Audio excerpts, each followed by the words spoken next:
Assalamualaikum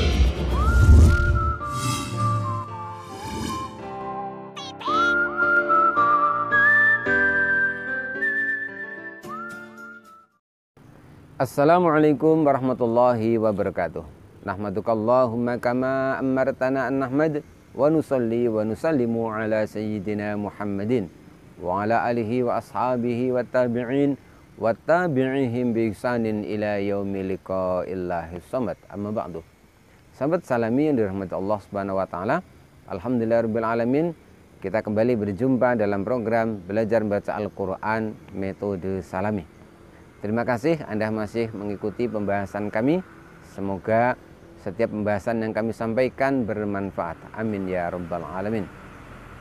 Pada kesempatan kali ini kita akan membahas tentang kesalahan ketika membaca Al-Quran yang lazim disebut dengan istilah lahan. Langsung saja, ulama ahli tajwid mengelompokkan kesalahan dalam baca Al-Quran menjadi dua macam, yaitu lahan jali dan lahan khafi. Kita mulai yang pertama.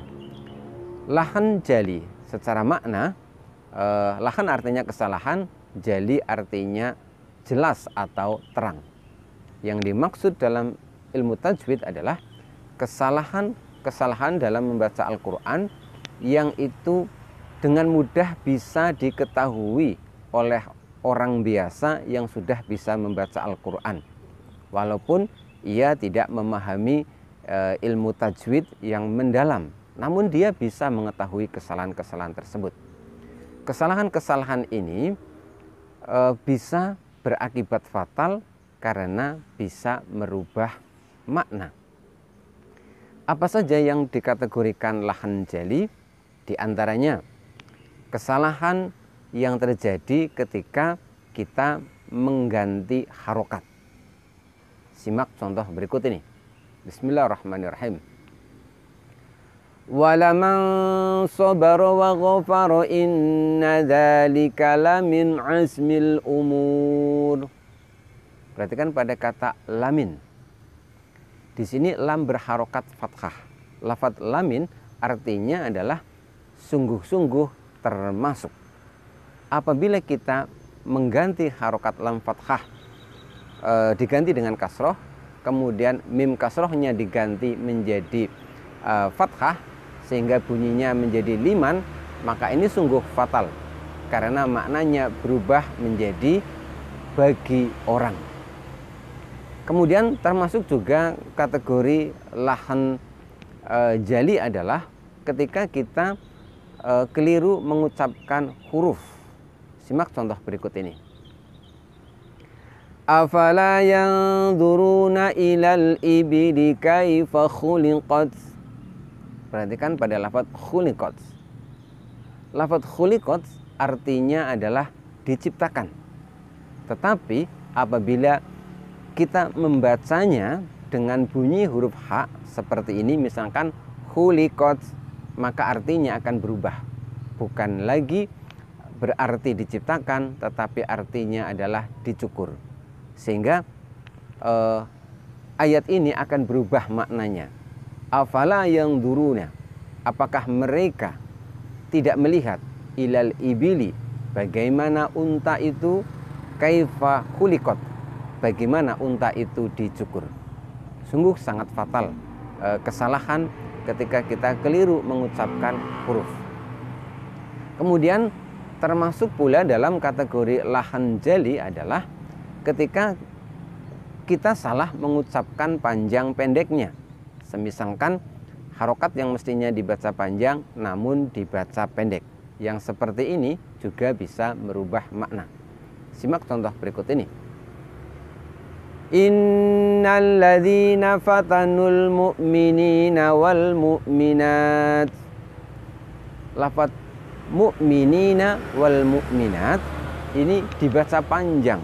Di dalam bahasa Arab, mukminin ini termasuk jamak mudzakkar salim, sedangkan mukminat termasuk jamak muannas salim. Kedua-duanya menunjukkan makna jamak atau banyak.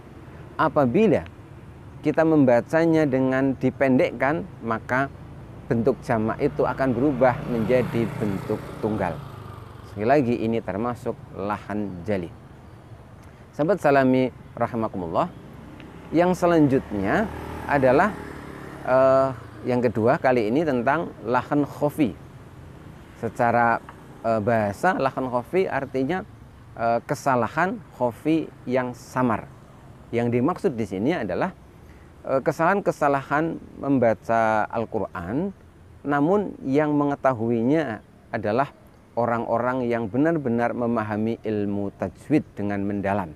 Karena kesalahannya tipis, kesalahannya samar, atau kategori agak ringan dan tidak sampai merubah makna. Di antaranya yang masuk kategori lahan khofi adalah ketika kita kurang lama dalam membaca gunnah.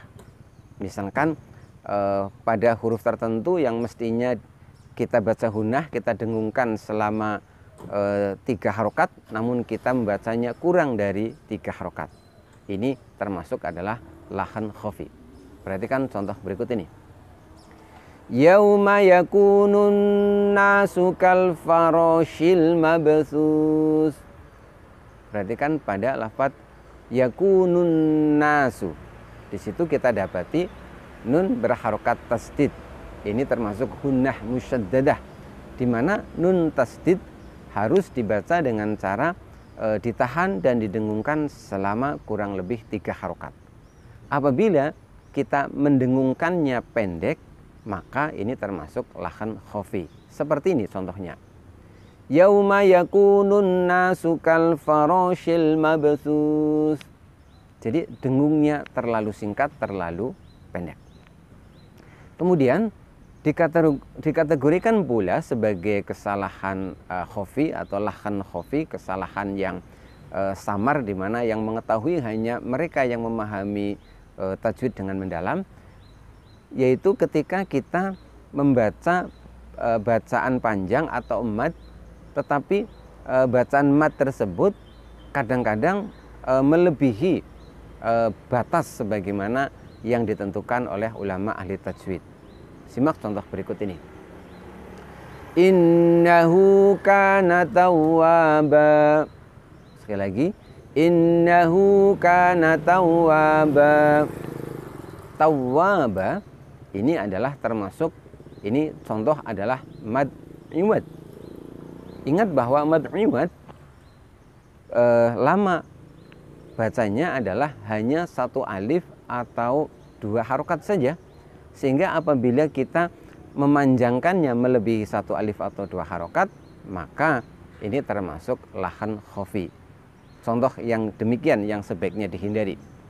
Innahu kana tawwaba. Terlalu panjang. Jadi mad iwad cukup 1 alif atau 2 harokat saja. Apabila kita melebihi 1 alif atau 2 harokat, sekali lagi ini termasuk lahan khofi. Ini pun berlaku pada mad-mad yang lain. Ada kalanya mestinya kita baca 3 alif atau 6 harokat, namun bila kita membacanya kurang dari ketentuan tersebut, berarti ini juga termasuk lahan khofi. Semisal pada mad wajib muttasil. Jika kita membacanya kurang dari 3 alif atau 6 harokat, berarti itu termasuk lahan khofi. Kemudian yang berikutnya, termasuk lahan khofi adalah ketika kita membaca huruf berharokat sukun selain pada huruf qalqalah, namun di situ terdengar bunyi pantulan. Ini yang disebut dengan istilah tawallud. Jadi tawallud harus dihindari. Apa itu tawallud? Tawallud adalah bunyi pantulan pada huruf berharokat sukun selain pada huruf qalqalah. Sekali lagi, tawallud harus dihindari. Perhatikan contoh berikut ini. Wa takunul jibalu kal'ihnil manfush. Pada ayat yang barusan kami baca terdapat 3 lam berharokat sukun. Sekarang simak baik-baik. Saya akan membaca ulang. Kali ini contoh yang salah karena lam sukunnya mengalami tawallud. Perhatikan. wa takunul jibalu kal'ihnil manfush. Ketika lam sukun kemudian dibaca, kemudian terdengar bunyi pantulan, itulah tawalud. Tidak hanya pada huruf lam, kadang-kadang tawalud juga terjadi pada huruf yang lain akibat terlalu ditekan, misalkan pada huruf nun sukun. Sahabat salami rahimakumullah, jadi kesimpulannya kesalahan dalam baca Al-Quran ada dua macam, yaitu lahan jali dan lahan khofi. Sebaiknya kita berhati-hati, jangan sampai kita membaca Al-Quran namun tanpa disadari kita melakukan kesalahan-kesalahan tersebut. Tentu tidak ada cara lain selain kita harus terus-menerus belajar untuk memperbaiki bacaan Al-Quran kita. Terima kasih. Insya Allah kita akan berjumpa kembali pada pembahasan yang lain. Billahi taufiq wal hidayah. Wassalamualaikum warahmatullahi wabarakatuh.